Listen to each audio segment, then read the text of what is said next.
This is Your Other Brothers Podcast.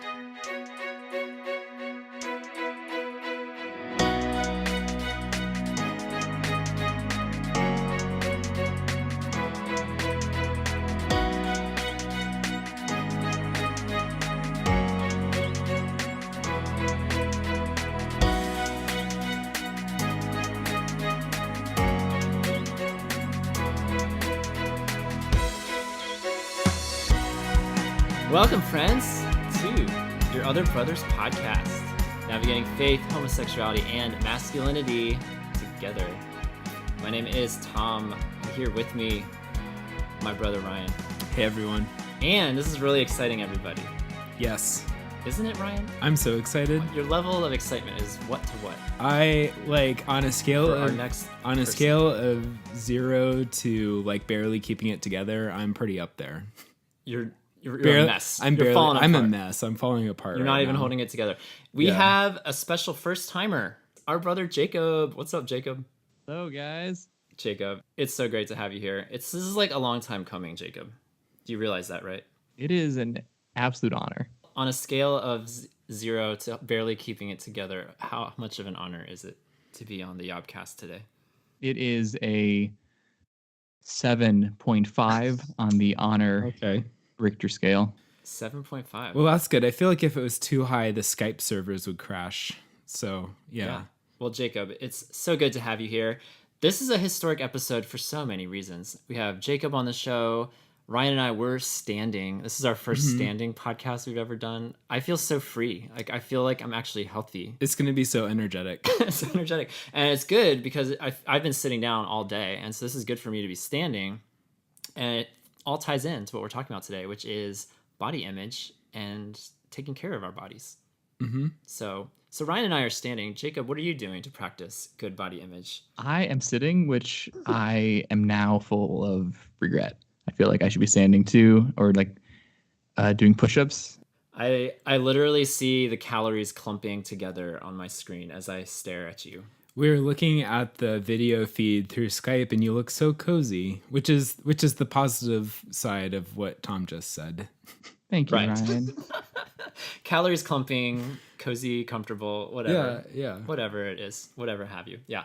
Well, we're talking about body image today. This is going to be a good podcast. It's going to be very substantive. It might get awkward at times, so I'm really excited to talk about how each of us has had both healthy and not so healthy experiences with body image, with a lot of help, of course, from our YOBBERS who help every single episode. So should be a really great episode. But to get things rolling, we do this tradition with every new brother, every other brother who's been on the show. Ryan, we did this with you. We did this with everybody. Mm-hmm. And Jacob, since you're new, we want to get to know you. For those that have never read the blog, they're not blog people. They don't read words. They don't know how to read for whatever the reason. They don't know who you are. So we're going to take this opportunity to get to know Jacob. Who is this Jacob that's on the show? So Jacob, why don't you tell us a little bit about yourself, and then we'll do a little Q&A, a little lightning round, a little hot seat.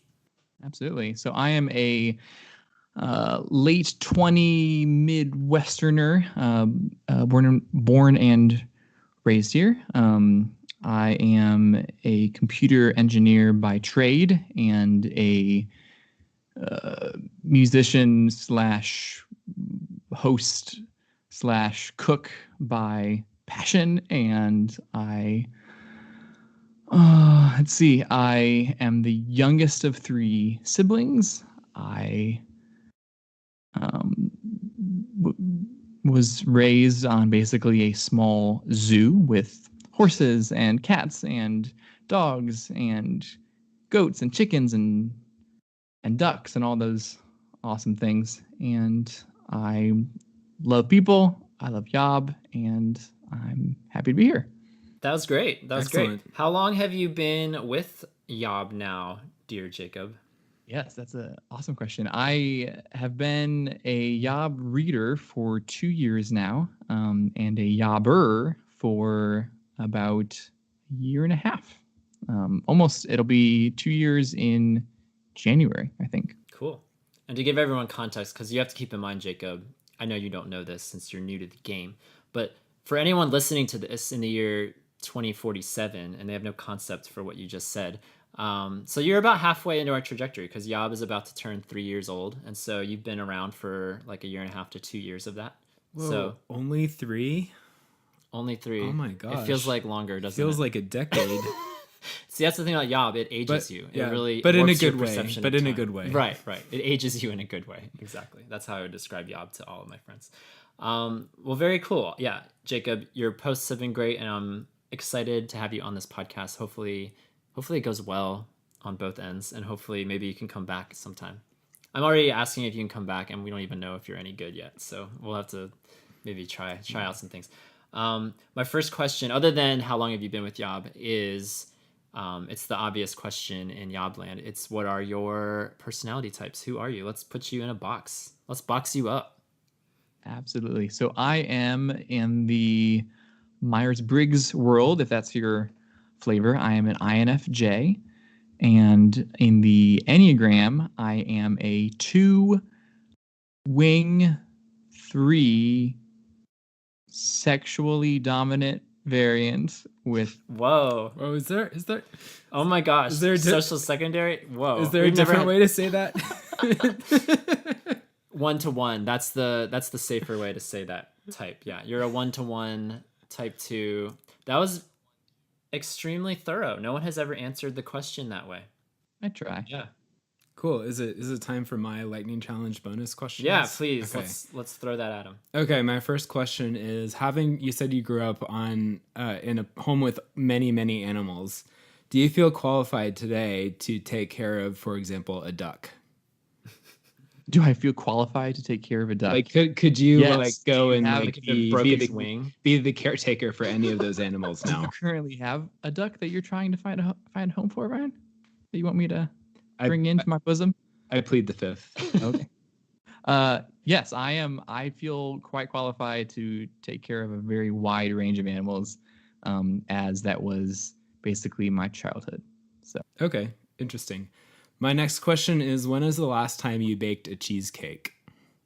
last cheesecake I baked was about a month ago. So it was the last week of September. I did a chocolate truffle cheesecake. Okay. And the reason I asked that question for our listeners is because I happen to know that Jacob bakes many, many cheesecakes. Yes, he baked me one the first time I visited him, not the second time, curiously. A bit No, confused by because that. it just takes you the first one is just to get you hooked, and then you don't really need more because you're already like that's just to get you to come back. It's the gateway cheesecake. The gateway cheesecake. Right. And you came back, and I had no cheesecake for you. I have another question. Jacob, you said you were a musician. What kind of music do you play, or instruments or whatever? So I love to sing. I would say that's probably my primary musical outlet. Been doing that for many, many years, since I was about 3. I love singing. I do play the piano, but I often don't say that because I only play chords, and it kind of feels like fake piano a little bit, to where I can read music, but I've not actually taken lessons, and I can't play anything fancy. But I do play at church, and I like that a lot. I did play the alto sax from 6th to 8th grade, so I can do a mean hot cross buns on that sucker. And Okay. And what is your favorite Enneagram type and your least favorite Enneagram That's type? a good one. That's a good one to end on. no, I can't. That's the worst. Okay. Well, because I can answer right away that my least favorite is the 2. The 2 is a little too much sometimes. Ouch. Oh, and since I'm a 9, like 8s are my kryptonite. They're like, I'm allergic to 8s. Oh yeah, allergic to 8s. Yeah, I mean 8s can be rough. You could say, sorry, Matthew. How about this question? If you could be any other Enneagram type, which There one you would go. you be? That's more civil. Any other type? Yeah, I think there are. So I do find myself drawn to the 1s and the 3s. They seem to have a kind of self-discipline and groundedness that I feel like I lack at times. And so there are many of those that I wish that I was more like. I almost said a type 7 because that's my brother who I love, but I don't really know if I want to be a 7. I just thoroughly enjoy having 7s in my presence and doing things with them. Being a 7 sounds exhausting, honestly. I do think that like probably everyone wants to be 3, right? Like that's kind of the whole point of being a 3. Everyone wants to be successful. Yeah, everyone wants absolutely. to be what 3s are. 7s are my answer though. Always, all day, every day. I want to be a 7. I want to be friends with 7s. I want to be a 7. I want to just constantly be swimming in 7s. That is my dream. I think I like 7s.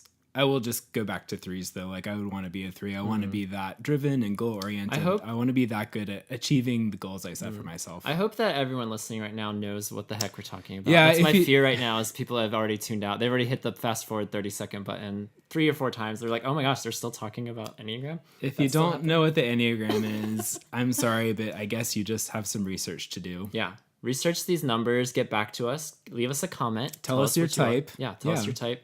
Tell us who you want to be and who you despise. And we'll create a dialogue. That'll be great. All right. Well, thanks for introducing yourself, Jacob. This is really exciting too. Like I said, a historic episode for so many reasons. We got Jacob. We're standing up. We're also introducing a brand new segment on this here podcast. And it's something to like steer the discussion a little bit. We're gearing, we're steering, we're making magic happen. And this is called the Brothers Beat.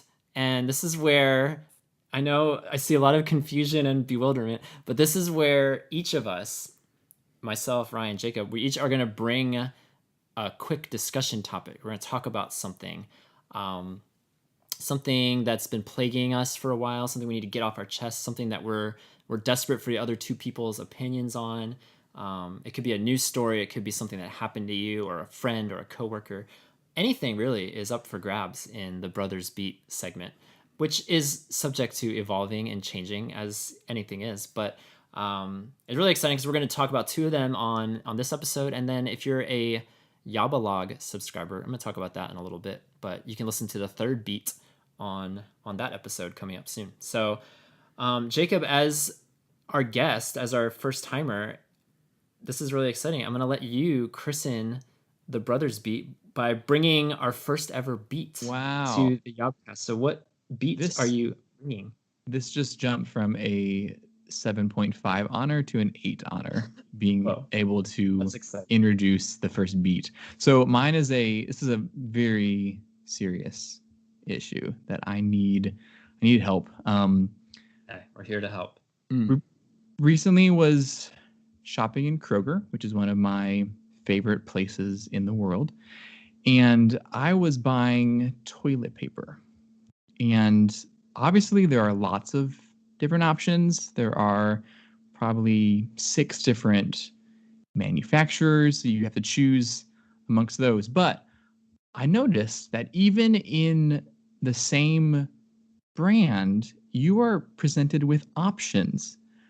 And for instance, the brand Charmin, which I'm hoping will hear this one day and send me a lot of free products, they offer a extra soft and an extra strong.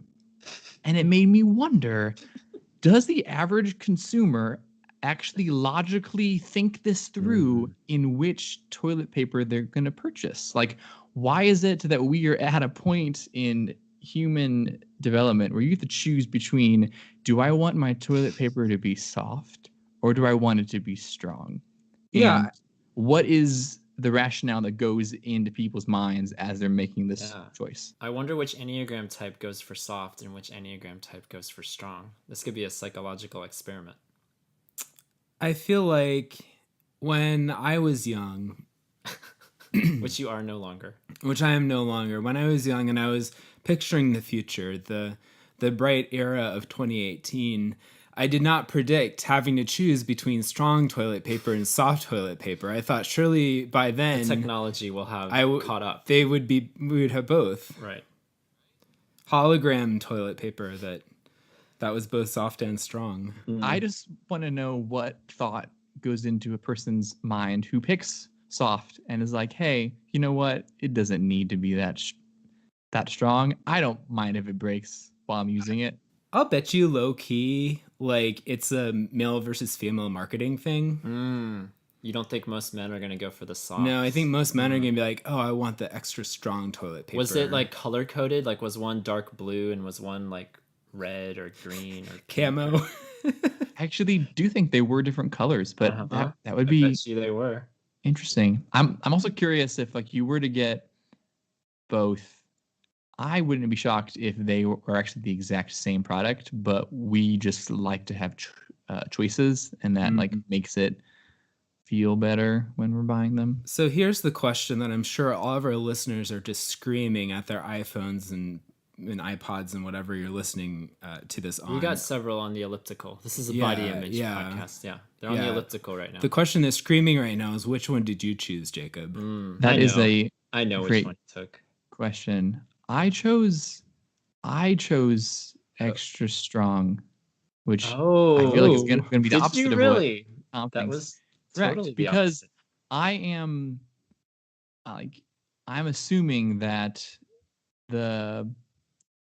even the hardness of a Charmin brand extra strong is going to be softer than the Equate Walmart brand, which feels like tissue paper rubbed against your bottom. So I felt pretty confident in that if I get a high enough quality toilet paper, that it's going to be soft enough, and it's more important to me that it's strong than it's soft. Thank you. Yeah, that's good logic. Yeah. And if it's not soft enough, you can always just keep some sandpaper by your toilet and, rough it up a little bit. Yeah. How'd you know? That's what I did. That's what I would do. Yeah. I grew up in a house, like I always have to go, I would like hearing that explanation, I would probably have to go strong as well, with the assumption that it's probably going to be softer than your off-brand toilet paper. Because I grew up in a culture, I'm sorry, this is totally painting a target on my mother. If she's listening, I'm so sorry. But I grew up in a one-ply household where everything hurt. I'm sorry, Tom. It was painful, so painful. I'm glad you're out of that situation. I commiserate with my siblings on this all the time, that we escaped, we got out, and we can buy our 4-ply now and be okay now with the rest of our lives. Yeah, but that's where I'm coming from. I'm bringing my hurts and my history to this podcast. So thanks for receiving me in my vulnerability. I appreciate it. Well, this is great because my beat, Jacob, actually we're staying in the bathroom because that's just where all the action happens. So for me, this actually harkens back to our last YOBBERS. Shout out to the YOBBERS. Still more to come on that. But this came up from a listener call. It got my gears going as I was thinking about what to bring as my first beat to this podcast. And it was the topic of fuzzy toilet bowl lid covers. Do you guys know what I'm talking about? Oh, yeah. So standard 95% of toilets you ever see in public and in houses, it's just, the cold, pearl white, cold, uninviting, really kind of disgusting that it's just there. Standoffish. Like, yeah, it's standoffish. It's like, I don't know, it's removed from all emotion, And so then I love that somebody in their great minds of of our history decided to cover that with basically carpeting. Like it's now carpeting for the top of your toilet. And I'm just curious because, I think it has like an old lady connotation to it. Like you would only see fuzzy toilet bowl lid covers in an old person's home. But I'm intrigued and I want to know where y'all are coming from with this whole concept of covering your toilet with fuzzy carpeting. What do you think about that? I think the only thing that would bother me about it is the whole cleaning situation. Like, how do you take it off and put it in the washing machine? Like, is that... Why are you wanting to clean the top of the toilet? Are you worried that it's just around? Oh, you're talking about the lid, not the seat. The lid. I've never sat on one. Have you ever sat on one? Never. Do they make that? That's what I was picturing. Because that would be that would be a cleaning situation, yes. But no, I've actually wondered that too, though, because I wonder, though, just by being in such close, I mean, that is really close proximity to a lot of yucky things. And I'm just wondering if that is something you should clean or is able to be cleaned. Like, are you able to just remove it and throw it in the washer or what? I don't know. I've never owned one. They say you're supposed to keep your toothbrush 6 feet away from your toilet. And I'm like, look at you with the giant bathroom. They say that? Yeah. That's too far. I'm only I don't one. Yeah. My bathroom does not have 6 feet in it. Yeah, so I'm pretty sure that my grandparents at one point in time had the fuzzy toilet bowl lid. And I'm not sure why that is like a older person thing, if that got started in like the 70s or 60s or something. I am curious how much of it actually, like, I wouldn't be concerned about washing it if it's just on the top of the lid, but some of it does actually like wrap around the lid, correct? As it's holding on. And those fibers do feel like they are susceptible to some sprayage, if I can use such. And if they get onto the fibers, then the sprayage is gonna, like, I'm picturing them as anthropomorphic droplets that are now climbing the fibers, and now they're gonna get onto the main thing. It's like a Pixar movie. Ugh. And they have to escape the underside of the toilet to get to the top side of the toilet.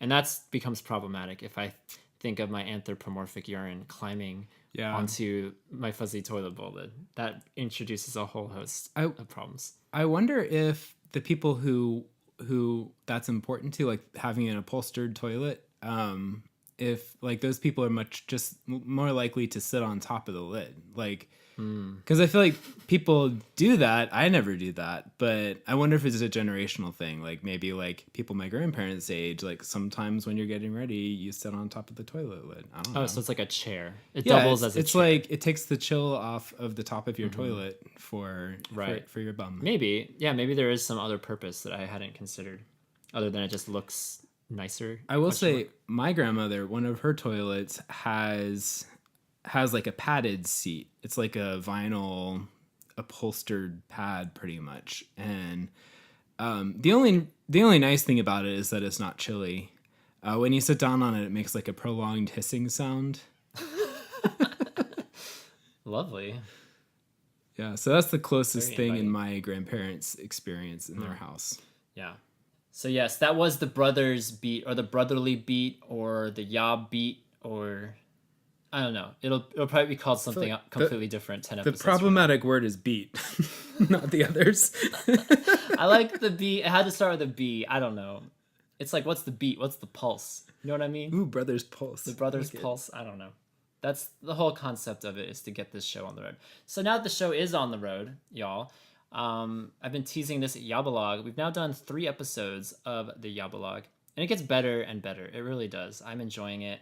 I record it from inside my wardrobe. So I climb in, I wave to Mr. Tumnus through the portal, and then I talk for 20 minutes. And it's a great episode only for our patrons, only for our YOBBERS who support us on Patreon. And it's a little bonus content. There'll be plenty of stuff, I'm sure, that Ryan, Jacob, and I discussed today that will not make it into this episode that you're listening to now. It'll be on the YOBBELOG, which will contain bonus content. It'll contain bloopers. We've already had some blooper-worthy moments so far in this episode.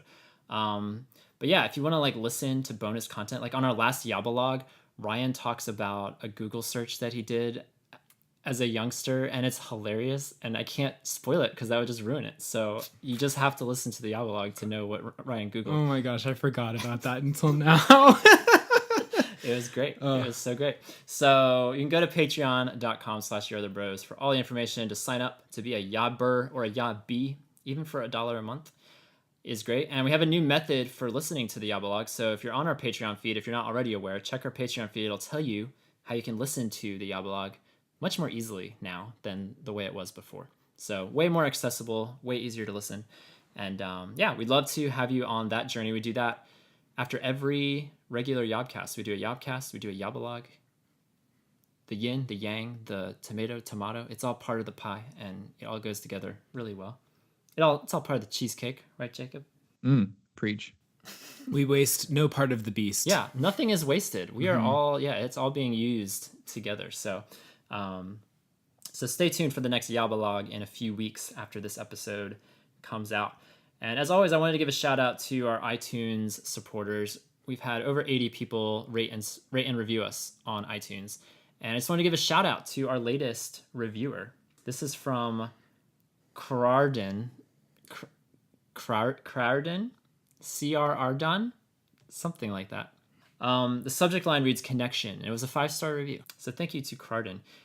He says, it's truly amazing how this deep inner sense of loneliness disappeared the more I listen to these podcasts. I feel such a sense of connection being able to explore these essential topics that are rarely talked about in the open. The emotional dependency episodes opened my eyes to how others have had similar experiences to me, and it's comforting to know you're not alone. Thank you to Tom and all the other YOBBERS for giving me a sense of connection and taking away the sick feeling of loneliness which the evil one uses to warp our minds and influence our behavior. God bless you all, your hard work, and this podcast for helping me and could bless others, which I assume is a typo to mean countless others. But maybe not. Maybe it's could bless others. Thanks, Crarden. I love that. Yeah, thanks so much. Jacob, was that a similar feeling you had when you first discovered Yob? Yeah, I would say, yeah, it was definitely that sense of camaraderie and unity that made Yob both attractive and unique. So yeah, I would echo that.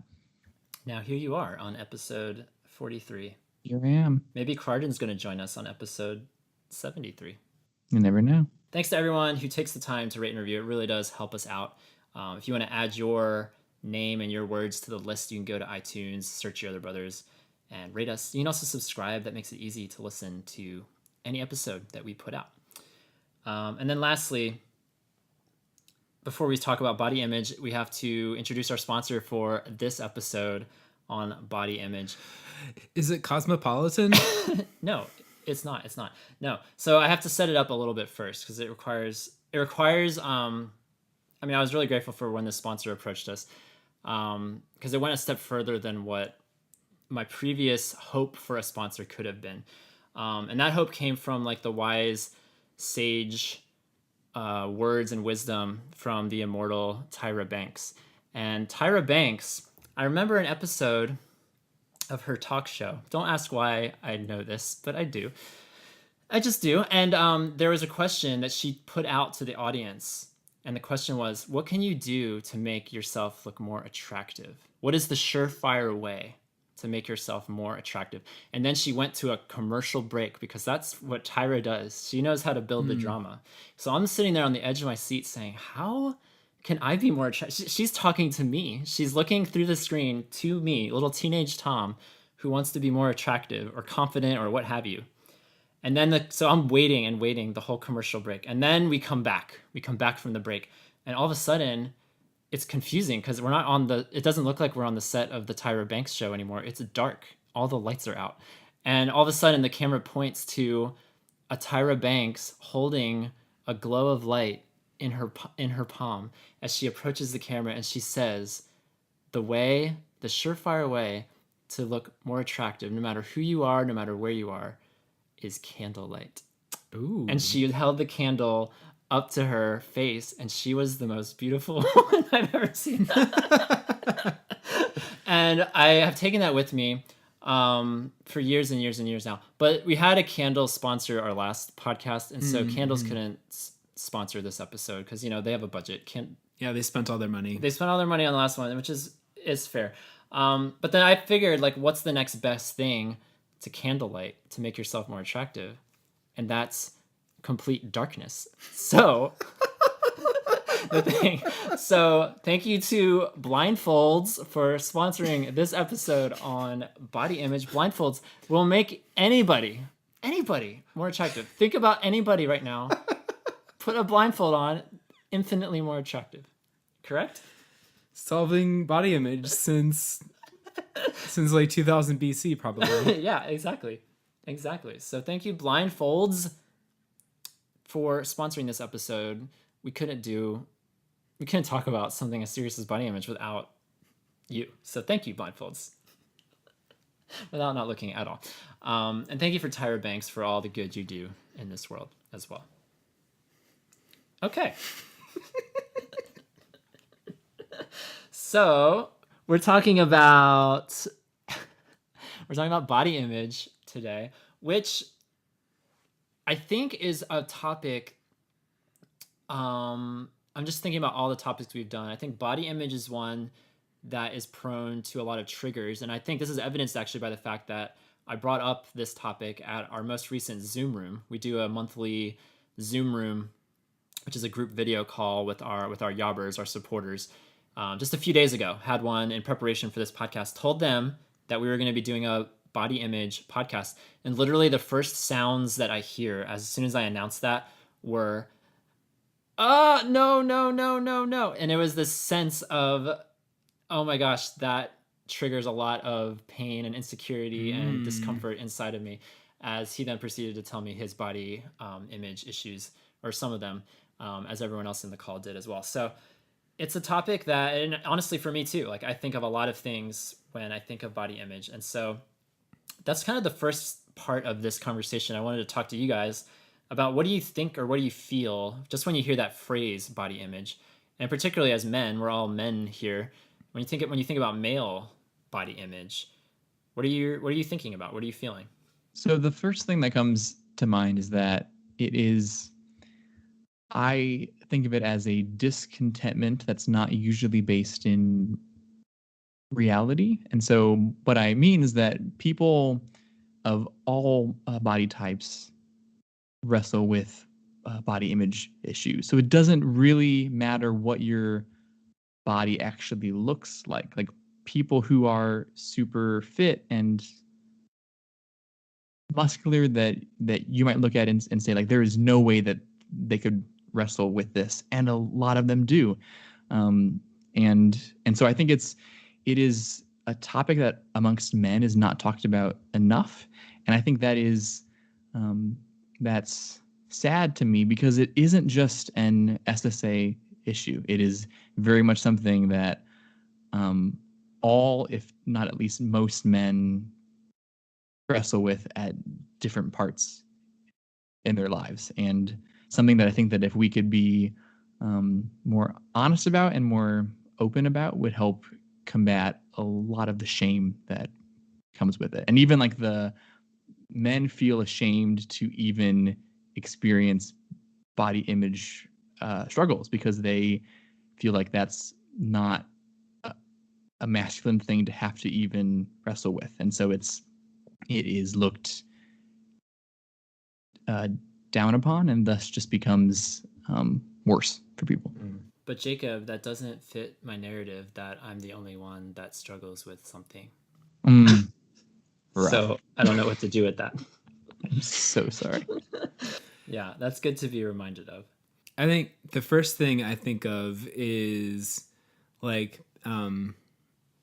bigger women who are struggling to feel good about themselves. And I feel like it's part of like that narrow vision of like what kind of our culture expects body image to be about, like you were saying, Jacob. Like it's a thing that women deal with, and only like a certain subset of women, and it plays out in like the realm of like advertising and magazines and supermodels, and that's kind of like what it's about. But you're right, it's a much bigger, broader topic, and is relevant to very much like a lot of different people, a lot of different kinds of people. Well, here's what some of our YOBBERS responded when I put this out to them in our secret Facebook group. They gave me some of their words, phrases, and a little story or two about what they think of when they hear that phrase male body image. So some of the responses we got were magazine covers, six pack, gym rat, keg, dad bod, hunk. We had one story that says, I think of my best friend's family who would call me fat while we were growing up. And I think very quickly of a bunch of muscly guys from porn, because for me, they're still the ideal body type, quote unquote ideal. Someone else said, usually negative thoughts. It seems most of the time when it's discussed, it's about negative body image or negative perceptions and stories we tell ourselves about our bodies. We don't really have a lot of language as men to talk about healthy male body image. What do you guys think about that concept of body image? Maybe body image in general, just focused in a more negative light than a positive? Because that's my first connotation when I think of body image. It's more of a negative thing than a positive one. Yeah, like I can easily picture in my head what a negative body image, like someone who has a negative body image, like I know what kind of person that is. I know what they're thinking. I know what they see in the mirror. And that's a lot of my experience too. I think I do have a harder time imagining what it's like to have a positive body image, a healthy body image. Like I couldn't think of like somebody off the top of my head, like, oh, that person has great positive body image. Mm. Yeah, it's much harder to think of that person. I think that one of the reasons why that's hard is that I think when I think of like someone who has a positive body image, it's less about it being a healthy thing and more like they're really, really arrogant about their body, or really like they're narcissistic even, to where I like, we might talk about this more later, but I almost feel like the healthiest kind of body image is kind of when you forget about it, like when it just doesn't enter your mind often. And so I don't know if that makes it harder to talk about positive body image, because I feel like the people who I know who like do have that in a really healthy way, they get to the point where they kind of stop thinking about their bodies to a certain extent. Yeah, I wrote a blog post about body image, and we'll put a link to that in the description. And one of the commenters, I thought, said something really, really helpful, which was something along the lines of, I try to appreciate my body not for what it looks like, but for what it can do. And that struck me as really, really a really key thing that I wish that came more naturally to me, like just appreciating my body for what it can do and not what it looks like. And sure, all of our bodies can do different things and different amounts of things. And I don't want anyone who is, who's not fully able to hear that and think their body is worth less. I think all of our bodies, regardless of our level of ability, are capable of incredible things, just by maintaining homeostasis and fighting off bacteria and metabolizing food, and all of this stuff is really incredible.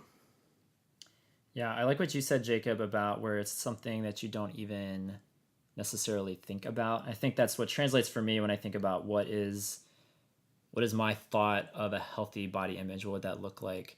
And whenever I look around at other people, it's not the arrogance necessarily that draws me to healthy body image, but it is more of like a confidence and just being comfortable in your own skin, comfortable in your body, and where maybe you work out all the time, maybe you don't, maybe you could do it more, maybe you don't, but there's just a confidence that transcends whatever you look like. I think that's what my goal is whenever I'm trying to picture healthy body image, and being just healthier mentally, more so than physically, actually.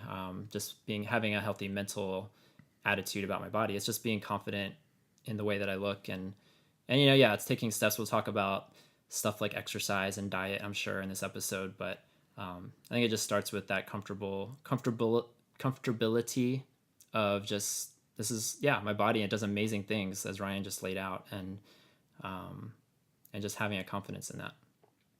So I wanted to put this out there to you all in the room. And the question is, and I put it out to the YOBBERS as well, have you struggled with body image? And furthermore, do you see your sexuality as anything related to the way that you view your body, or Are they two totally unrelated, disconnected concepts? Yes, absolutely. So body image has been a big struggle for me probably since I was in early grade school, I would say. And even even now, it's something that I wrestle with a lot. And it happens to be when it comes to my experience of same-sex attraction, my wrestling with how I look and how I have perceived how other men look is probably like the one factor that I can point to that might have some kind of causation effect to my SSA. Not saying that it is the only thing, but I have pondered this quite a bit that I can think about being like those first early years of going through puberty and seeing how the other guys looked. And I was like, I haven't ever been super overweight, but I was definitely on the chunkier, squishier side of things.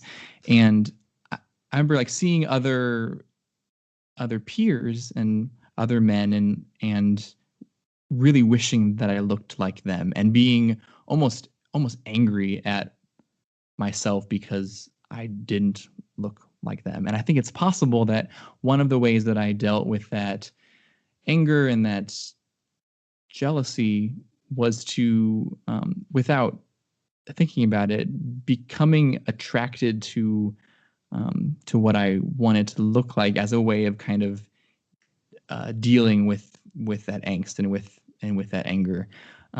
So I definitely feel like it has a connection for me with my sexuality, and yeah, has been something that I've dealt with a lot and continue to even now.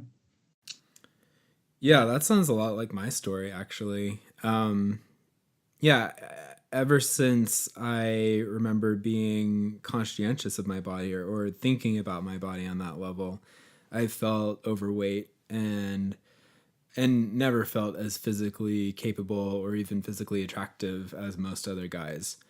And I think that a big part of my attraction to men revolves around that envy, that wanting to look like that. And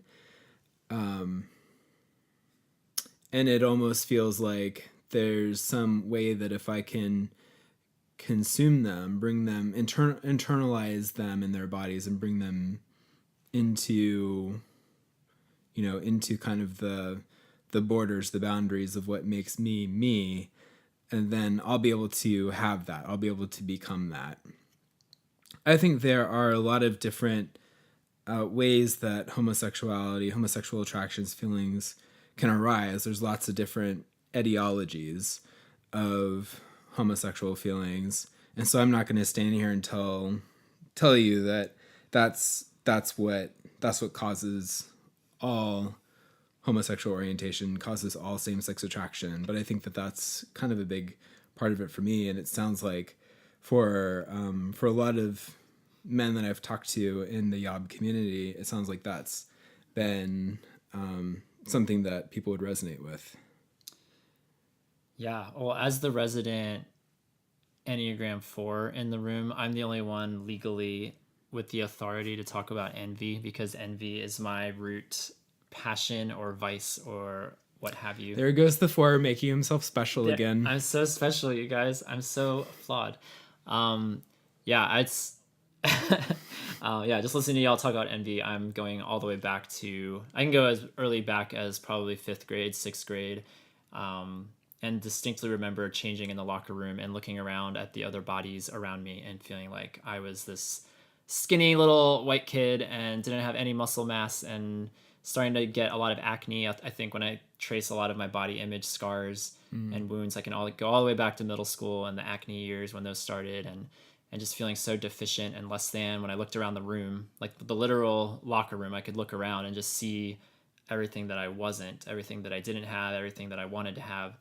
And Eugene, one of our authors, actually wrote about this whole concept about being a vampire and wanting to like absorb the masculinity in the room for myself, because I feel like I didn't have that.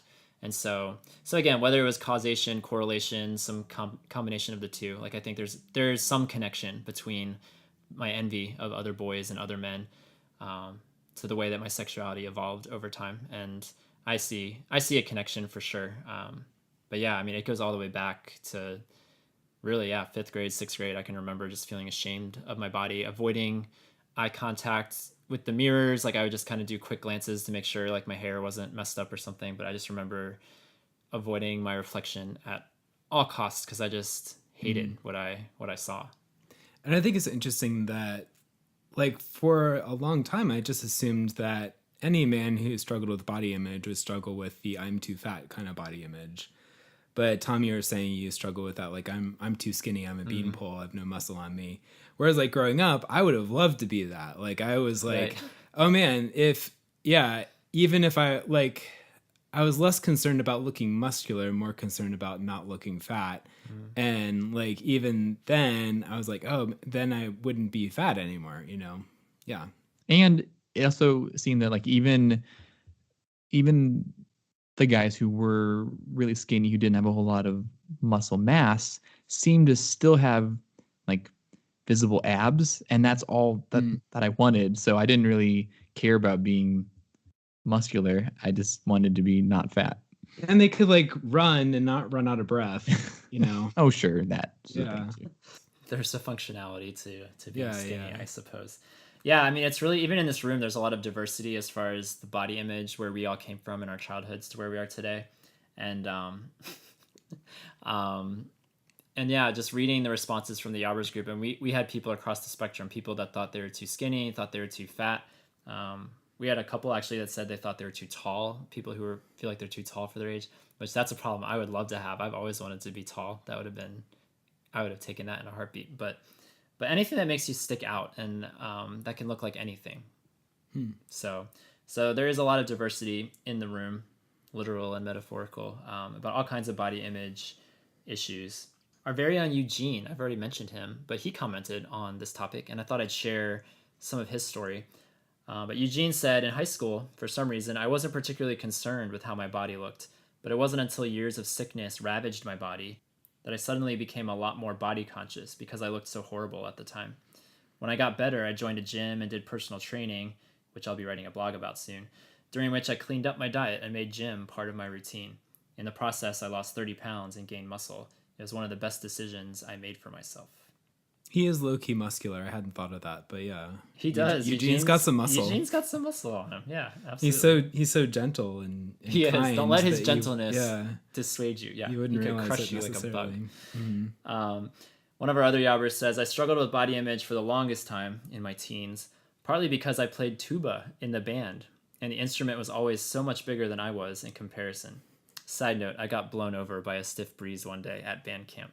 I was never really teased maliciously about my size, but was always told that I looked anorexic or like a starving child from a third world country. Also, most of my male friends were larger than I was, so I did feel left out.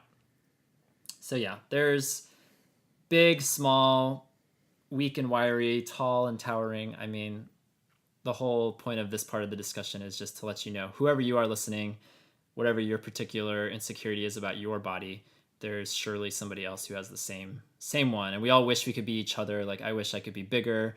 Other people wish they could be smaller, taller. Wish I could be taller. I mean, you could go around the room and we all wish we could be somebody else. And again, it all comes down to healthy body image. Like, if only we could learn to be comfortable in our skin, take care of our bodies, but to be comfortable to where we don't even think about it anymore. I think that would be the goal.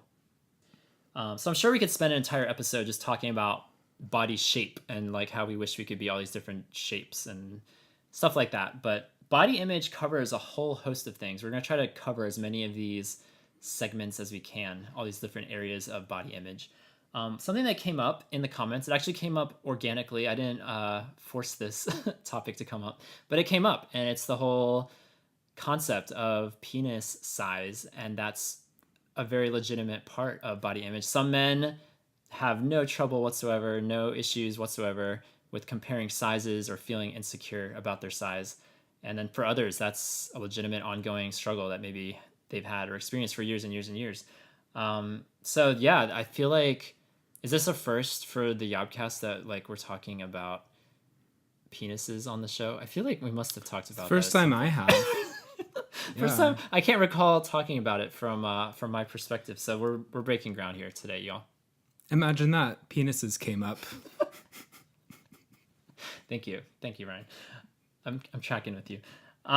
So the concept of penis size. First, I want to go around the room, and this is just a chance. This is a safe place, y'all. This is totally a safe place. Have you ever felt insecure about your size? Because I'll be the first to stand. I mean, I'm already standing up, but I'll be the first to stand on my tippy toes and say that yes, I have felt insecure about that. I would say yes, but it's a pretty minor issue when I think about like body image as a whole and all of the different areas that I struggle with a lot more. I think just from like a logical point of view, it hasn't really felt like a huge issue to me because no one sees it except for me, and I have no plans of anyone seeing it except for me, and so in that sense, I kind of like I don't think about it much because I don't find myself in contexts to where it matters, I guess. Yeah, to be clear though, it's like all three of us, like we don't really have any kind of an outlet where it's being shown. Like I think it's a bigger deal for people who are athletes, or like we had somebody in our YOBBERS group. I might just read that comment actually, because he's like in theater, and so he's constantly in costumes and changing. And when you're in a room, I guess, with other people, and that there are comparisons happening, whether you see it or not, I guess that makes it a little more difficult for some people. Because for me, I'm just not in a situation where anyone is ever seeing it, and so it's not something I think about a lot, but it's almost like I'm told by the culture that I need to think about it or care about it. And so when I start thinking about it, because everyone else says to think about it, then I start thinking, oh man, do I measure up? Am I to this or to that? And yeah, otherwise, normal course of life, like I'm not thinking about that at all, really. But have I gone through periods of my life where I wondered and where I checked Wikipedia and took a ruler? Absolutely, yes, I have. So yeah. Also, I've heard from people that it can be a thing that they're not just concerned about how big or how small that they are, but the actual shape of their penises can make some people feel like the odd person out. Because there is some variation there. I had no idea until fairly recently, but that's neither here nor there. Anyway, this is what one of our YOBBERS had to say about being in theater. And he responded. He was very, very sincere and very vulnerable. I appreciated his honesty. He said the only thing regarding body image, and then in parentheses he put, and this is embarrassing, is penis size. So the only thing that he's struggled with about body image is penis size. Because of the amount of porn that I've watched and the fact that I have to change around a bunch of guys every day, I definitely compare a lot and feel embarrassed. And I can honestly say I don't think that would be there if I hadn't watched porn. I don't think I would care at all. So that's interesting, tying porn into it. Has y'all's experience with porn ever like infringed upon how you saw your penis or compared to other men, or not so much? Not so much for me, because I don't know if I'm sure I talked about this in the pornography episode way back when, but hardcore pornography never appealed to me. It was always more of the softer core variety. So it's almost like the point before we see the penis, that's the part where I've latched onto. It hasn't really been so much the big reveal. After that, it's kind of boring for me. Yeah, I mean, I'd say, like, again, it's not like the porn that I've seen, I think has had a negative impact on my body image, because what you're seeing isn't realistic at all, but it's been more of a holistic negative impact on my body image about the, my muscles and the, my body as a whole. Yeah, I would echo that actually, and say that hasn't really had a connection to penis size or shape, but just more so that in order to be found attracted attractive, and to be wanted by someone, you have to look a certain way and be built a certain way. Maybe I can offer, like, on the flip side, if you've ever looked at like Renaissance paintings or like Michelangelo's David, and noticed like in a lot of those like depictions of male beauty, the penises are actually pretty tiny. And I'm glad you bring that up. if you've I've always ever- thought that. I'm like, Yeah. that's kind of small, right? And if you've ever wondered why, it's because back then, like, that was the image of beauty. Like, Like petite. yeah, petite, compact. A large penis Economical. was Yeah, yeah. economical. A large penis was like That's a great band, by the way. a large penis was like grotesque. Yeah, and yeah. like I see that. and monstrous and weird. So Yeah. maybe you can like counteract the bad porn body image with Yeah, just go to David. yeah. Look at some was an art. attractive Look at fellow. some art. Yeah. I wanted to share this story because this will be the longest story that I share from our YOBBERS group. I thought it was so interesting and unique and strange and embarrassing and just it is what it is. But he said, my body image problems came as a teenager. My mom sat me down for the birds and the bees talk, which first off, I'm still waiting for my birds and the bees talk, but to be delivered by your mother, that's interesting. That's an interesting one. Tom's mom, it's time to call the Yobalog. Here we go. So anyway, this jobber said, my mom sat me down for the birds and the bees talk. It was the usual stuff, although already weird enough as it was my mom talking about sex with me. Then, for some reason, she thought that I needed to know that penises were like the ranks in the military. They went from buck private on up to 5-star general. She also added that my dad did not fall within the highest rankings. From that point on, as you can imagine, I was not only conscious of the size of my junk, but it quickly morphed into how I viewed my entire body as compared to other men. It did not help that I am tall and skinny, and for most of my life had no real muscle tone. It really did a number on me. Pornography only made it worse. Although I am within the quote-unquote scientific average, I will never be caught wearing a Speedo. Some wounds are harder to heal. That's a story, huh? Yikes. That's harsh. Jeez. I'm thinking about all the levels of that. So starting with your mom talking to you about sex, then talking to you about penis sizes and how they vary. And correlating it with like The military. quality. Ranks in the military. And then telling your son about your father's size. That's kind of awkward and embarrassing. I can only imagine the number that did. Yeah, I feel the secondhand embarrassment on that story there.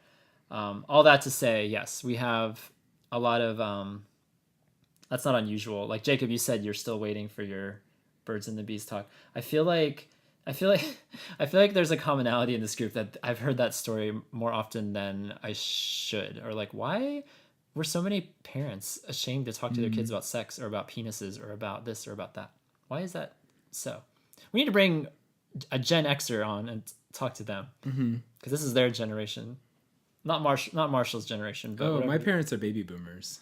Oh yeah, baby boomers. Yeah. It is Marshall's generation. Yeah. Yeah, absolutely. We should dial in Marshall and ask if his parents talked to him about sex. I wonder if they did. Almost certainly not, right? Based on what he said. I don't know. So yes, for those that are that have a lot of shame, just like in your upbringing about learning about the body, the human body, the male body, like definitely not alone on that front. So maybe we'll do a penis episode. I feel like we're only just scratching the I was gonna say scratching the foreskin, but that's probably out of taste. Good taste.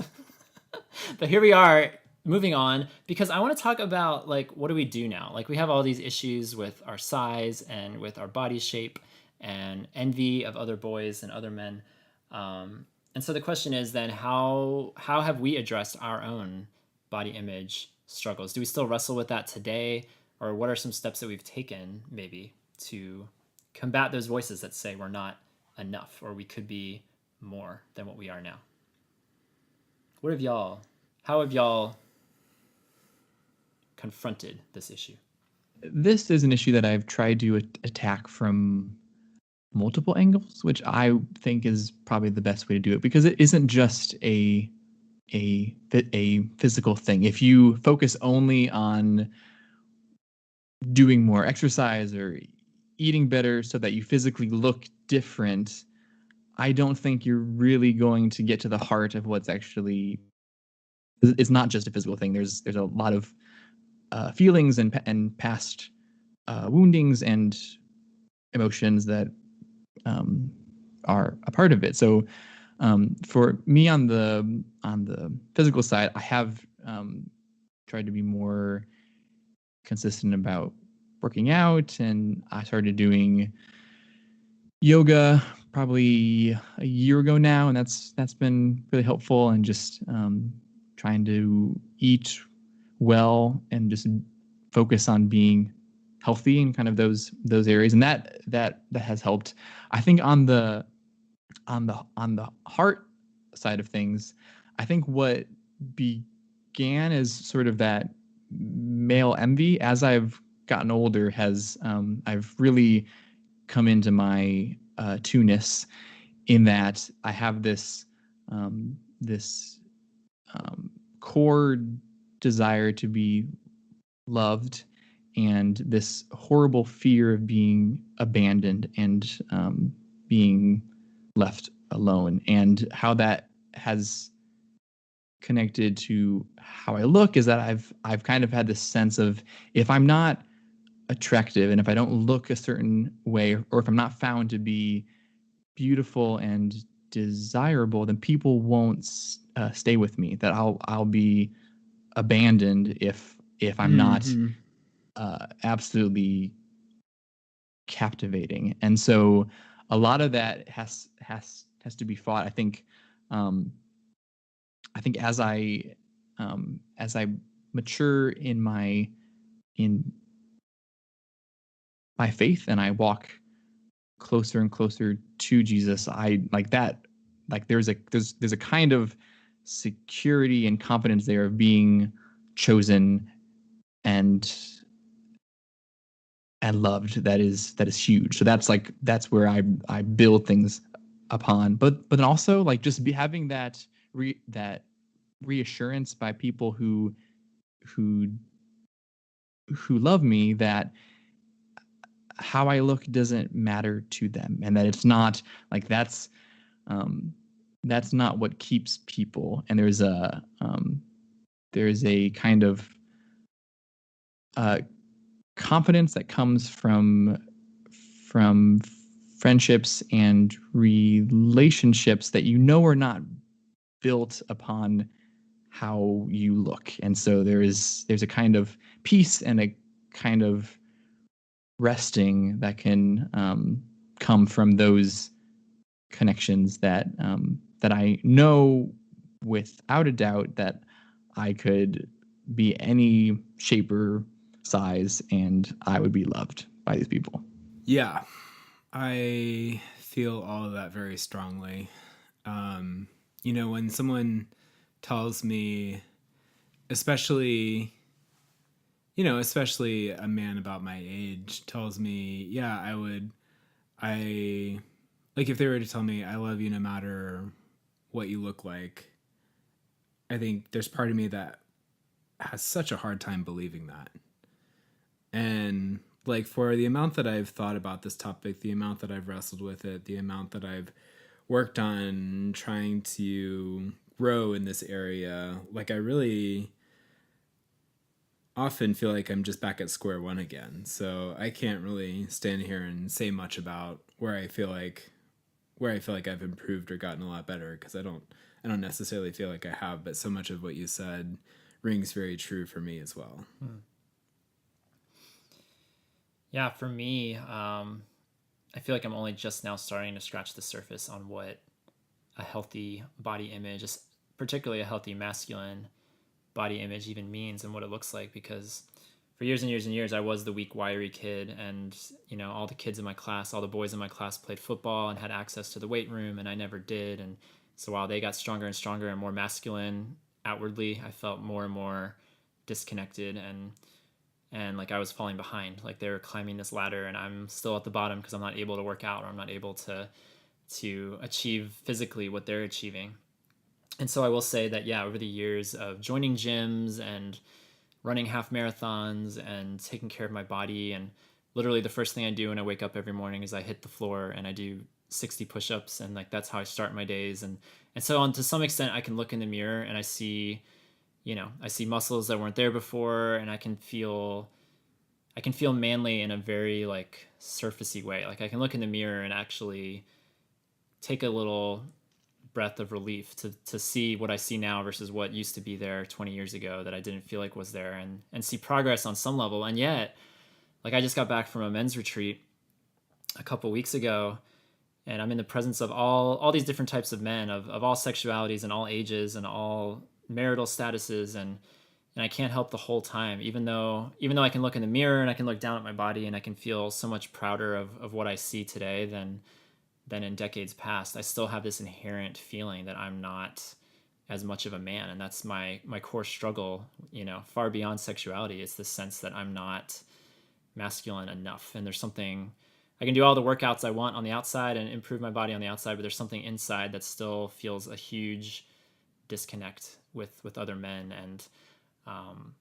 And having a healthy body image definitely transcends whatever is on the outside. Like I think the outside is a great place to start. Eating well is great. Exercise is great, obviously. But until you start to really talk about and journal about, and I'm talking about this in counseling as well, I think there are deeper issues to consider when it comes to a healthy body image.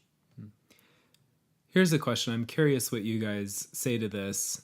Is it helpful, or do you find it helpful when people tell you, oh, you're attractive, you're good looking, like you like kind of try to affirm your body in that way? Yeah, I think my first reaction is, I feel a lot of reactions, like, because I've had that directed toward me multiple times. And I think there's depending on the person too, like it probably depends on who tells me that. But if someone tells me that I'm attractive or that I look like a man, I think there can be an initial graciousness, gratefulness too. I've heard that, but I think there's also more. I think the more that those words linger on my ears and kind of make their way to my heart, it kind of starts to sink in. Like no, I'm not. Like I feel I might look that way, kind of like I was just saying. Like I might look that way outwardly, but if only you could see like the depths of how I don't measure up at all to that, how I feel completely unattractive and undesirable and not as much of a man as who my opinion would be like the ideal man or the one worth aspiring toward. Yeah, I would say it's kind of a mixed bag of things. I think that there is some real reassurance. Like it does feel good to have those kind of comments, but at the same time that it almost, for me, reinforces the idea of like, I need to maintain this if I'm going to keep you. Like you are this, that's something that if this is a person who's really important to me, who I want to be in my life, then hearing that in a way almost says to me that like this is something that you see and you recognize and you notice, and so I must continue, like I must keep seeking to become or to maintain a certain level of whatever in order to keep you. Yeah, like what if a Freaky Friday situation happened and you body swapped with somebody who wasn't as attractive or was hideous looking? Like would you still be that same, would you still have a desirability in you that you didn't have or that you had previously? How have you responded, Ryan, in those situations? Yeah, I feel like on one level it's gratifying, like who doesn't want to hear that? But on another level, it's kind of complicated. Like you said, Jacob, it kind of reinforces the idea that this is something people are paying attention to. This is something that people are noticing. And a lot of the time when I hear that, I'm like, oh, well, I feel like I've gained weight recently. So I guess this is a free pass. I just can't gain any more weight, you know? Like less that change, less this affirmation, approval change. But I think that some people, when I talk about body image and struggling with it, they kind of want to go to that affirming place, which I really appreciate. But it's more complicated than just like I haven't been told that my body is attractive enough, you know. Yeah. Yep. I have a question, and how much do you think, because we know that men tend to be more visual in terms of our like sexual desires and drives, do we take that into account with, because we want other men to find us attractive, we can tend to be more focused on the physical outward appearance of how we look, because that seems to be more important to men than it usually is to women, of how much that plays into it. Maybe. Yeah, I think there's some truth to that. I mean, I don't think with any generalization, I don't think you can just take it and run. But I think there's some truth to that. There's kind of the stereotype of like the trim gay man with like completely cosmetic useless muscles because he doesn't train for strength, he trains for just like aesthetics. Versus I think a lot of men who struggle with body image, like a lot of like straight men who struggle with body image, I would think the average there is going to be closer to worrying about like actual strength or competence, kind of. It would be interesting to have the straight man's perspective on their own body image, because like Jacob, you mentioned at the start of the show, like, you know, there are men of all sexualities and all types that struggle with this concept, whether it's for weight or for muscles or just confidence. I mean, there's plenty of straight men who struggle with the same things that we do. And so it would be interesting to compare a little bit, contrast, and find some common ground on their experience as well. But that's also the kind of question where you're going to get 100 same-sex attracted men saying, I'm more worried about strength and competence and everything. Right. And then 100 straight men who are going to be like, oh yeah, I totally worry about aesthetics and how I look. Let me put this out to you guys, because this actually came up in our Zoom room. Shout out to the Zoomers who joined me in the room, who Zoomed with me. This question came up, and I thought it was a good question. I think it's valid. It's a little silly. It's a little provocative, perhaps, but the whole concept of like, is it almost like damned if you do, damned if you don't? Like, we want to, if we're focusing just on physicality and like working out or eating better, trimming your body, toning your body for healthier reasons, both physically and mentally, is there this concern? Does it ever enter y'all's minds that I'm becoming more attractive, and this might become an issue as far as dealing with temptation or like hookup culture or whatever your outlet for temptation is? Like, does that ever enter y'all's head at all? I've never worried about that. All right, Ryan gets a pass. Ryan's clean. What about you, Jacob? Because Jacob, you made the comment about like, well, both of y'all did. I mean, I guess I can echo that too. The whole concept of like needing to stay attractive, quote unquote, in a sense that you're still desirable, just even in a platonic sense, you're just desirable. And right, so does that translate? Yeah, does that translate sexually, I guess, is the question. Yeah, I've actually had this thought about like that there have been times that I like, even if I'm not pursuing a romantic relationship with other men, I still want to be found desirable, because it feels like it would be more painful if I wasn't having to say no to people because no one was asking, like because no one was interested. And that is a really prideful, awful way to think about it. But those are thoughts that I've actually had, and like it would feel worse if I like didn't have to say no to people because no one actually wanted me. I do take a little bit, this is confession time with Ryan. I do take a little bit of sadistic joy in like knowing someone's attracted to me but not being available. So maybe there's something there. Oh, there's something there, all right. Oh yeah. Yeah. Oh yeah. Do you find that more so with men or with women? With men, women who I'm not friends with, like a stranger woman who's like hitting on me in Barnes and Noble, which has happened. Yeah, but like a female friend, I wouldn't feel that way. I feel like with a male friend, I wouldn't really feel that way either. I guess it's just strangers. I don't feel sadistic glee toward friends.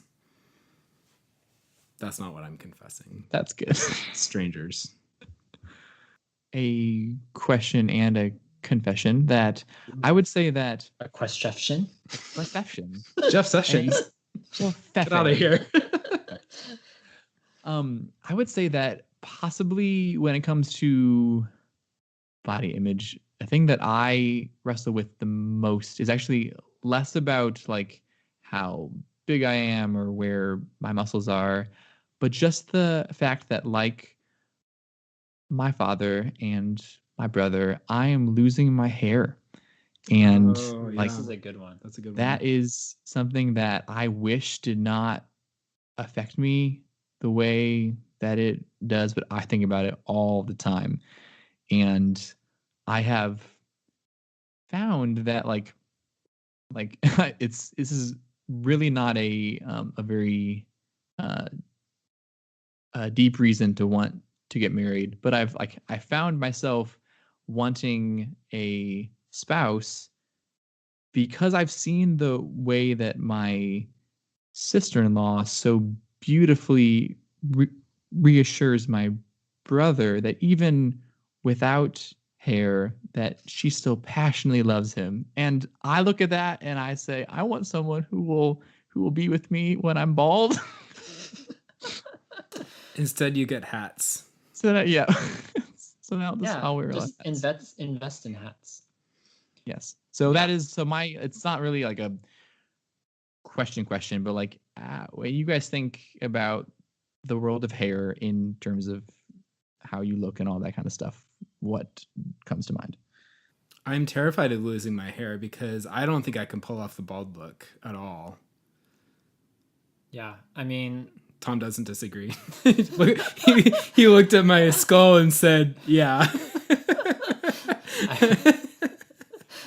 I'm in this like weird space of like feeling emotional for you, Jacob, and yet also happy that I have hair and that it's not receding, and that, but then also feeling shallow for feeling that, but then also realizing I have plenty of other things that I'm insecure about with my body. And so it's like everybody has their thing. But I think balding, yeah, that's absolutely, I'm glad you brought that up because that is something that I'm certain multitudes of our listening audience can empathize with. That it's just a fact of nature that a lot of men will lose their hair, and some will go on those weird commercials where they like transplant the hair from God knows where to get to your head. And some will just wear hats the rest of their lives, and that's how it goes sometimes. But you're still, Jacob, you are still lovely, even if every follicle fell out right this second.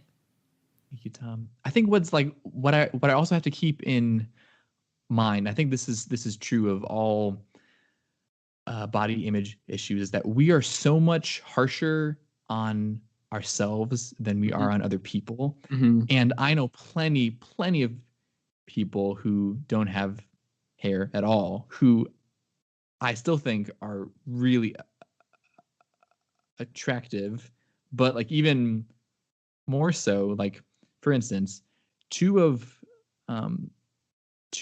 men who I respect with incredible fervor are Tim Keller and John Piper, both of which barely any hair, and I think they're amazing, and that doesn't like affect the way that I see them or think about them as men. And so why in the world am I so concerned about me when that's not how I feel about other people who I see who are balding? Is this the part of the show where we rate the attractiveness of theologians and pastors? Yeah, I was going to say, but they're still hot, so.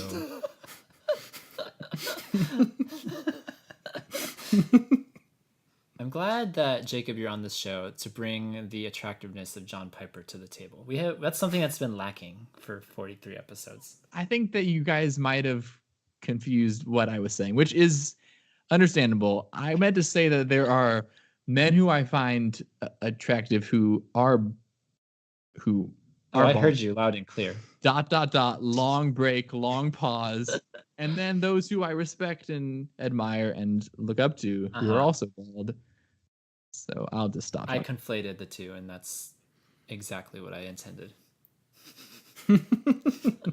So I don't know. So I guess putting a bow on this, where would y'all place your current body image? That's the end of the sentence. I don't know. I'm trying to phrase it. Like what do you sense about your body image currently? Like, is it fair? Is it average? Is it better than it's ever been? Is it poor?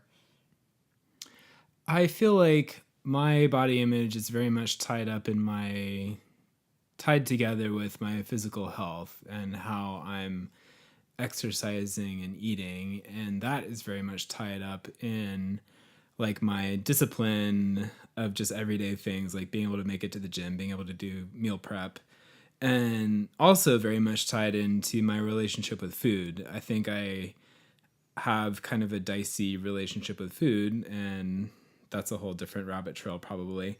But yeah, it just feels so complicated and tied up in so many different things, and kind of like, how am I gonna sort through all of this is kind of where I'm at right now.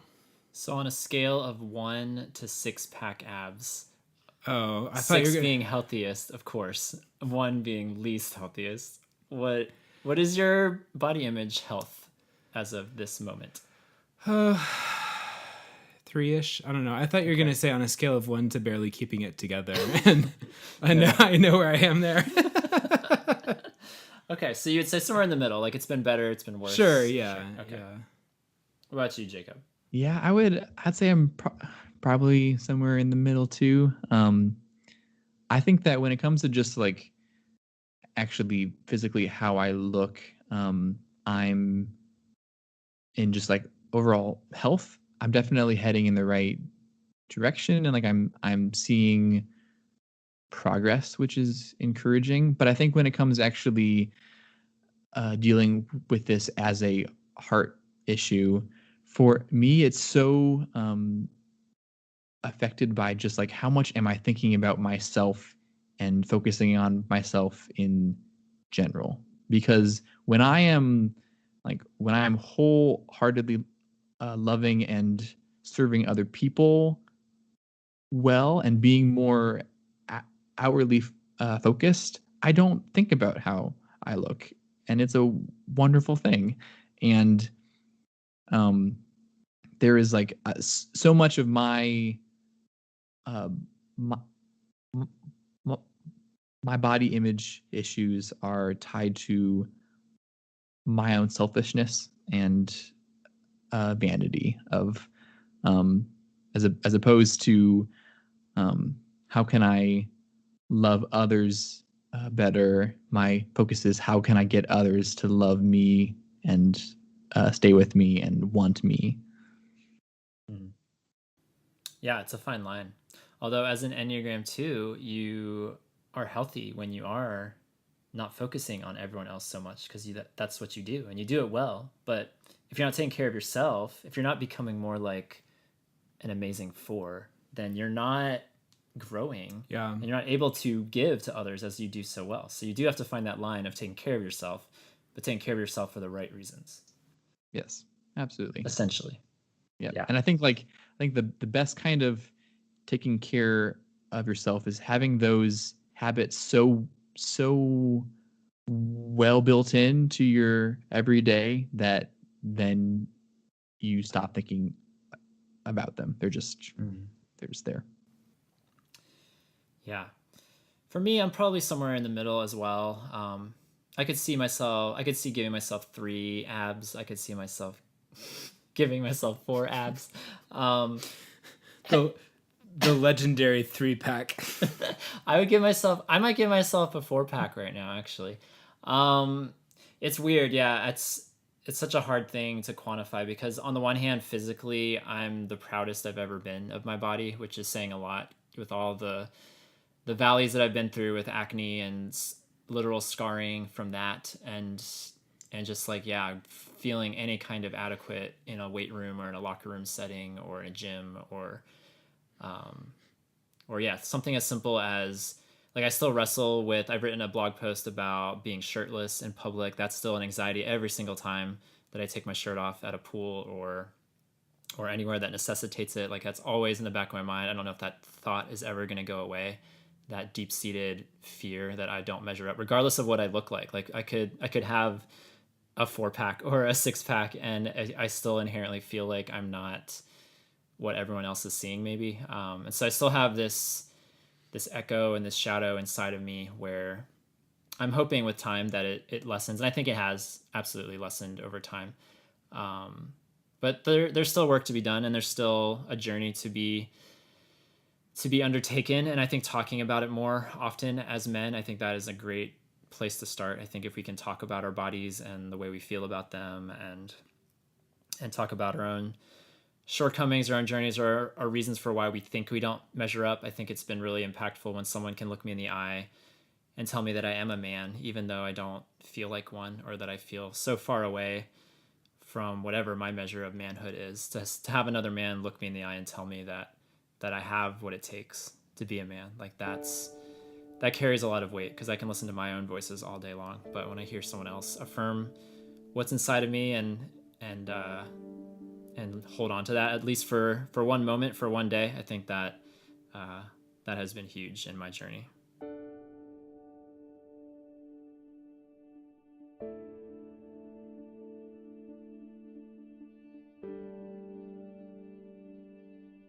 Many years ago, I did not have a good body image, to say the least.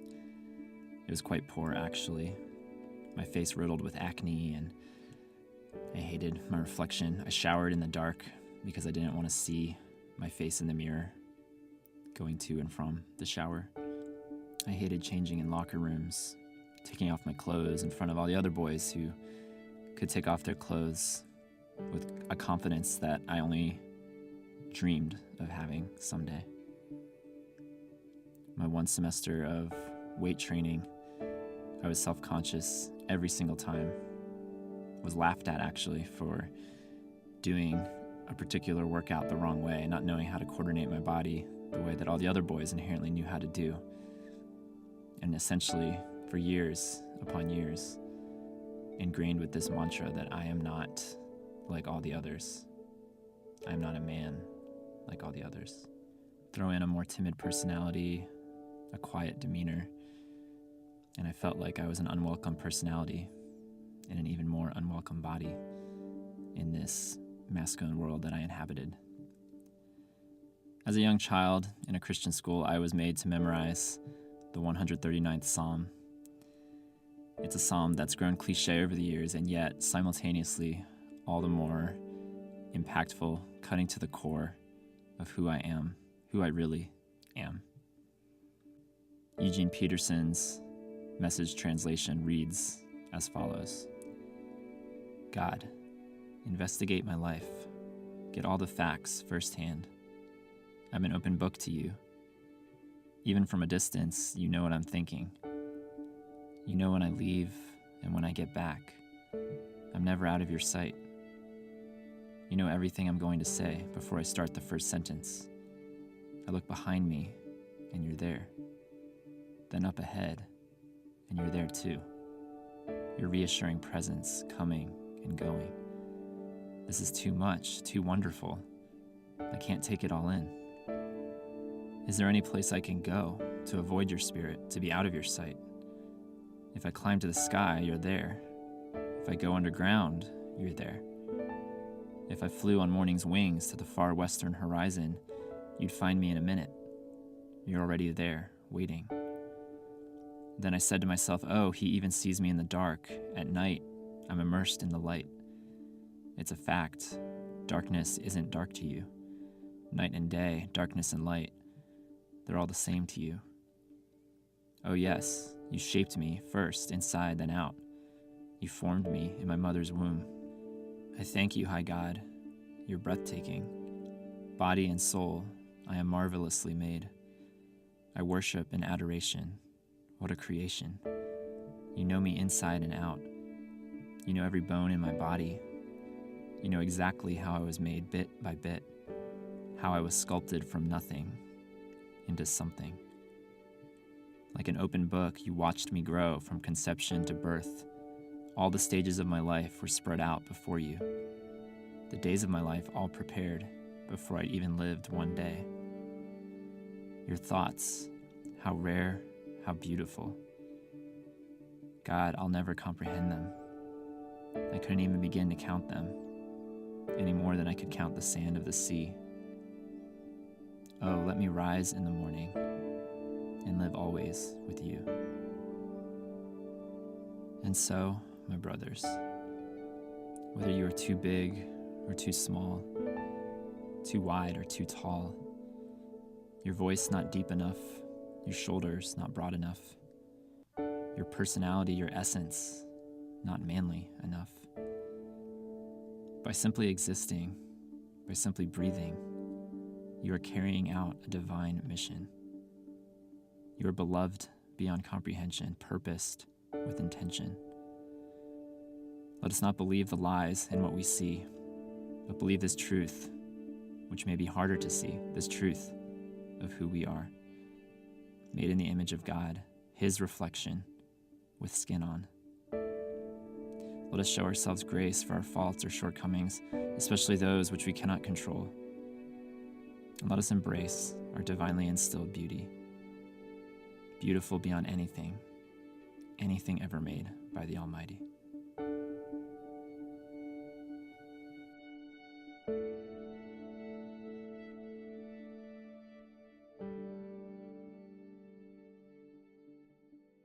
Alrighty, boys. Well, I hope we're all leaving here with more abs than we started with, metaphorically speaking. Well, I know Ryan and I will, because we've been standing and burning calories this whole time. Mm-hmm. We've been stretching and crunches while Jacob was talking. It's been a real bro zone over here. Yeah, I did a deadlift. There you go. There you go. There you go. Yeah, this is a great conversation. I love talking real with you guys. So thanks for sharing vulnerably. And Jacob, thanks for being on your first YOBcast. How was it? My pleasure. It was pretty excellent. Yeah. Good. Not too awkward, hopefully. We kind of go there sometimes, but It was that one segment that I hope gets edited out that was there. we'll see. The Yabalog will have something. I'm not sure yet. We'll get there. We'll get there. But yeah, that's our episode on body image. I'd love to hear what you guys have to say about body image, because we all have our body image stories. So if you want to comment your story about anything we discussed today about body image and diet and exercise or penis size, if you are so bold, you can leave us a comment at yourotherbrothers.com/podcast.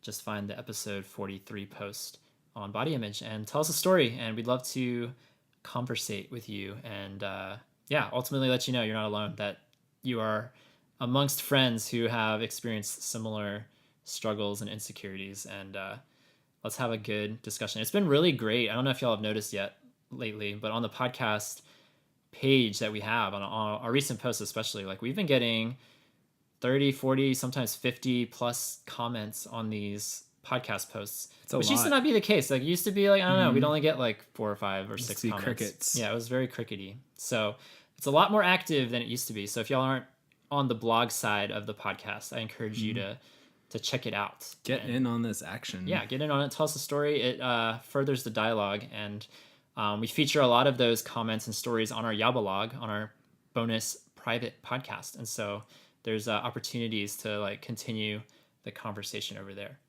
We also have a phone number. I hope that y'all are aware and you know that you can call. You can call me anytime. This is my personal phone number, sort of. Not really. But you can leave me a message and I will hear it. It's 706-389-8009. We feature some listener calls on the Yabalog, and it's really cool to hear, to go beyond like the blog comments and the emails that we get, but to hear audible voices from people who listen to this show. So if you want to call and tell us a story about your body image experience, we might feature it on our next YOBBELog. And special thank you, special shout out again to our very generous sponsor, Blindfolds. Yes. Gosh, when I just think of all the things you can do with a blindfold, all the various uses, it really blows me away. You can do team building exercises. You can have surprise parties. You can heighten your other senses. You can improve your body image with a blindfold. Just never look at your body again. Yeah. Get a permanent blindfold. There you go. Yeah, and maybe as part of our ongoing partnership with Blindfolds, look for YOB blindfolds in our merchandise soon. Coming soon to our online store. That would be amazing. Yeah. So many uses. I didn't even think about that, Ryan. All those uses. Most of all, to just block it out. Block it all out. Yeah. Listener, you need a blindfold. And the great thing is you can continue enjoying our podcast while wearing one. It doesn't impede your progress. It might actually enhance the experience. We should start a service that sends you a blindfold each month, like one of those box product services. Yeah, like all the different shades of YOB blue. I think that would be a great place to start. Yeah. We'll 50 Shades of Blue blindfolds. We might need to brand slightly differently. But I like where you're going, though. I like where your head's at. We'll keep the ideas spinning. Yes, thank you, Blindfolds. Thank you, Jacob. Thank you, Ryan. Thank you, all of you guys, for listening to this episode of Your Other Brothers podcast. I guess this is it. This is the part where we say goodbye. My name is Tom. And I'm Jacob. And I'm Ryan. And for all your other brothers, don't forget, you are not alone. Even the sparrow finds a home. Bye, everyone. See you next time, everybody. Bye. Thanks for listening to Your Other Brothers podcast. Navigate more with us at yourotherbrothers.com and comment on this episode at yourotherbrothers.com/podcast. Subscribe to our show to never miss an episode. And if you enjoy what we do, consider rating and reviewing us on iTunes. You can follow us on Facebook, Twitter, and Instagram at Your Other Bros. If you'd like to further support our storytelling effort, consider becoming a YOBBER. YOBBERs pledge monthly and receive perks like calls with authors and other supporters, access to a secret Facebook group, and additional podcast content. Visit patreon.com/yourotherbros for more information. Don't miss our monthly bonus podcast on Patreon, the YOBBELog, featuring responses to previous podcasts, content not featured in public episodes, calls from listeners, and more.